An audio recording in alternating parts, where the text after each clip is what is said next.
ایسا مہینہ ہے کہ جس میں مومن کے رزق میں برکت ڈال دی جاتی ہے، مومن کا رزق بڑھا دیا جاتا ہے۔ من فطر فیہ صائمن،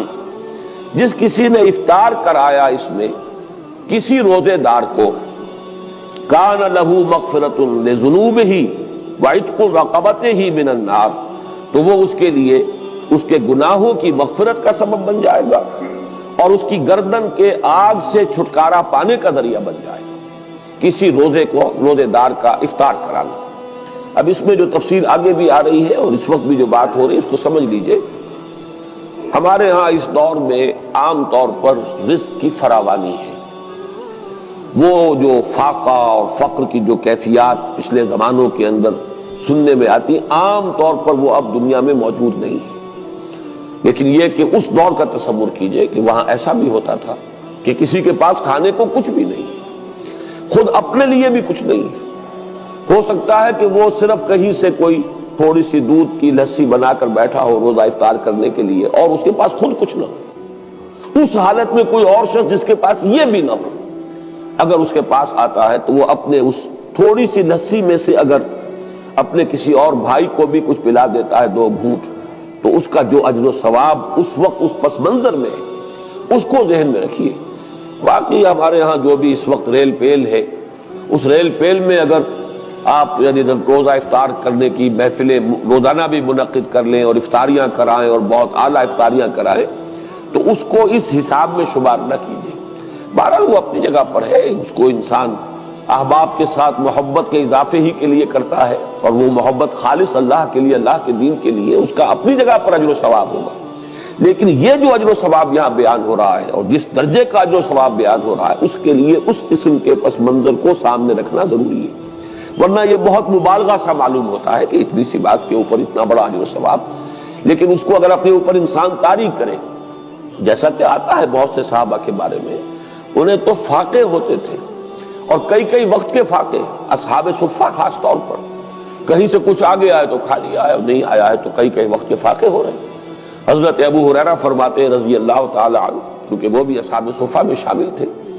کہ ایسا بھی ہوتا تھا کہ کئی وقت کے مسلسل فاقے کی وجہ سے غشی طاری ہو جاتی تھی، لیکن لوگ یہ سمجھتے تھے کہ شاید انہیں مرگی کا دورہ پڑا ہے، لہذا وہ گردن پر پاؤں رکھ کے اور دباتے تھے۔ یہ کیفیت بھی وہاں پر ہوتی تھی، چونکہ اللہ تعالیٰ نے جو نظام محمد الرسول اللہ صلی اللہ علیہ وسلم کو دیا اس میں وہ جبری مساوات نہیں تھی، والنٹری تھا جو معاملہ تھا۔ جو زکوٰۃ ہے وہ فرض ہے، لیکن یہ کہ باقی صدقہ خیرات اپنے رزق میں دوسروں کو شامل کرنا یہ لوگوں کے اپنے جذبے پر چھوڑ دیا گیا تھا۔ لہذا وہاں انصار کے ہاں عام طور پر یہ نہیں تھا کہ اسی قسم کے حالات پورے مدینے میں تھے۔ وہ واقعہ بھی آتا ہے کہ خود حضور صلی اللہ علیہ وسلم کو کئی وقت کا فاقہ تھا، لیکن ظاہر بات ہے کہ حضور کسی کے سامنے دست سوال دراز کرنے والے تو نہیں تھے۔ اتنے میں حضرت ابو بکر آ جاتے ہیں، ان کی کیفیت بھی وہی ہے، حضور نے دیکھ لیا، چہرے سے مشرے سے اندازہ ہو جاتا ہے کہ فاقہ ہے۔ حضرت عمر آئے، ان کا حال بھی یہی، تو حضور پھر ان دونوں کی وجہ سے اٹھے، ان کو لے کر ایک انصاری کے باغ میں پہنچے۔ اب ان انصاری صحابی کی عید ہو گئی کہ حضور تشریف لائے، وہ دوڑے فوراً باغ میں سے کچھ انگوروں کے خوشے کچھ اور چیزیں لا کے فوراً رکھی اور پھر چھری ہاتھ میں لے کر دوڑے لپکے کہ کسی جانور کو ذبح کرے اور پھر یہ کہ ضیافت کا اہتمام کرے۔ تو حضور نے فرمایا دیکھنا کہ کسی دودھ دینے والے جانور کو ذبح نہ کرنا،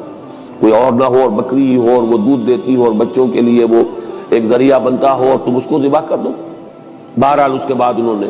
جیسا کہ آپ کو معلوم ہے کہ وہاں گوشت اس طرح تیار نہیں ہوتا تھا، وہ تو بس یہ کہ اس کو گوشت کو تیار کیا اور سیکا آگ کے اوپر اور گوشت تیار ہے کھانے کے لیے۔ تو وہ حضور نے بھی تناول فرمایا، حضرت ابو بکر نے، حضرت عمر نے، اور پھر حضور نے فرمایا روٹی کا تھوڑا سا ٹکڑا لے کر اس پر چند بوٹیاں رکھ کر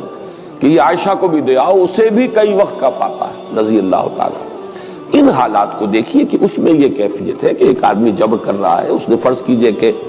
اس سحری کے وقت بھی اسے کچھ نہیں ملا ہے، روزہ ایسے ہی رکھ لیا ہے، اب روزے کے افطار کے وقت اسے کوئی شے جو ہے میسر آ گئی ہے، اس کو لے کر وہ بیٹھا ہے کہ دیکھتا ہے کہ کوئی اور ساتھی، کوئی اور دوست، کوئی اور مسلمان بھائی ایسا بھی ہے جس کو یہ بھی میسر نہیں۔ اب اس میں سے وہ چند گھونٹوں میں سے چند گھونٹے پلا دینا، اگر ایک گلاس کسی کے پاس ہے تو اس میں سے 2 گھونٹ پلا دینا، واقعتاً اس کا اجر و ثواب جو ہے وہ وہی ہوگا جو حضور صلی اللہ علیہ وسلم بیان فرما رہے ہیں۔ تو فرمایا من فطر فیہ صائما کان لہ مغفرۃ لذنوبہ وعتق رقبتہ من النار وکان لہ مثل اجرہ من غیر ان ينتقص من اجرہ شیء، اور اس افطار کرانے والے کو بھی روزہ رکھنے والے کے برابر ثواب ملے گا، بغیر اس کے کہ اس روزہ رکھنے والے کے ثواب میں کوئی کمی ہو۔ اس کا اپنی جگہ پر اجر و ثواب رہے گا، لیکن جس نے افطار کرایا ہے اس کو اس کے برابر اجر مل جائے گا۔ قلنا یا رسول اللہ، ابھی حضرت سلمان فارسی فرما رہے ہیں کہ ہم نے عرض کیا ہے اللہ کے رسول صلی اللہ علیہ وسلم، لیس کلنا یجد ما یفطر بہ الصائم، حضور ہم میں سے ہر ایک کو تو یہ مقدرت حاصل نہیں ہے کہ جس سے وہ روزہ کسی روزے دار کا روزہ افطار کرا سکے۔ ہم پر تو خود جو ہے بہت فقر کا غلبہ ہے، ہم بہت احتیاج کی کیفیت ہے۔ لیس کلنا یجد ما یفطر بہ الصائم، فقال رسول اللہ صلی اللہ علیہ وسلم، تو ارشاد فرمایا اللہ کے رسول صلی اللہ علیہ وسلم نے، یؤتی اللہ ھذا الثواب، اللہ تعالیٰ یہ ثواب عطا فرما دے گا اس شخص کو بھی، من فطر صائما علی مضغۃ لبن، جس نے کسی روزے دار کا روزہ افطار کرایا کسی لسی کے گھونٹ پر، اور شربۃ من ماء، یا پانی بھی کسی وقت اس قدر کمیاب ہو جاتا ہے کہ پانی ہی نہیں ہے، تو پانی میں سے بھی کسی کو حصے دار بنا لیا ہے،